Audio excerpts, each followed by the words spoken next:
De nombreux commerces ont dû fermer. Le désespoir gagne la population et ceux qui le peuvent fuient le pays. Hakim Abdelkalek avec Sylvain Lepetit et Sophie Guignon. Longtemps, elle fut surnommée le Paris du Moyen-Orient. Mais Beyrouth ne semble plus que l'ombre d'elle-même, capitale d'un pays aujourd'hui au bord du gouffre. Nous sommes à Bourj Hamoud, un quartier populaire où la petite classe moyenne s'effondre et bascule dans la pauvreté, à l'image de ce couple rattrapé par l'inflation galopante.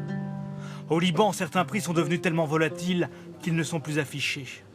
Les couches ou le lait en poudre, par exemple, leurs coûts ont doublé quand ils n'ont pas quadruplé.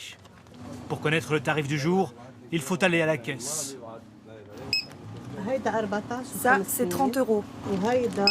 Et ça, c'est 20 €. Ce billet valait 60 € avant la crise, il n'en vaut plus que 10. Je vivais une semaine avec ces 60 €. Avec ce billet, j'achetais les couches pour ma fille, son lait, à boire, à manger. Maintenant, ça me tient 2 jours maximum. Comme eux, la moitié des Libanais vit aujourd'hui sous le seuil de pauvreté.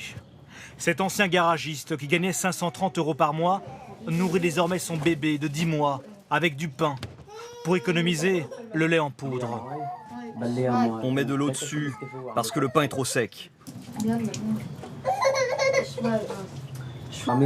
On lui donnera le biberon petit à petit parce qu'on n'a pas assez de lait. Instabilité politique, réformes économiques inexistantes, corruption, Covid-19. Le Liban vit une descente aux enfers.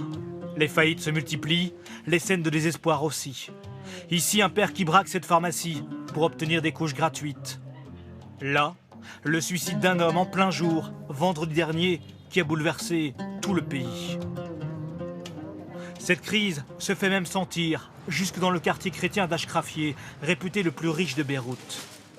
Ici, on distribue de l'aide alimentaire à des dizaines et des dizaines de retraités qui se découvrent nouveaux pauvres. C'est beaucoup plus dur maintenant que pendant la guerre pour se nourrir. Ça n'a jamais été aussi cher. Seul espoir, l'aide massive du FMI pour enrayer la chute sans fin d'un pays qui semble économiquement renvoyer 40 ans en arrière. C'était alors la guerre civile.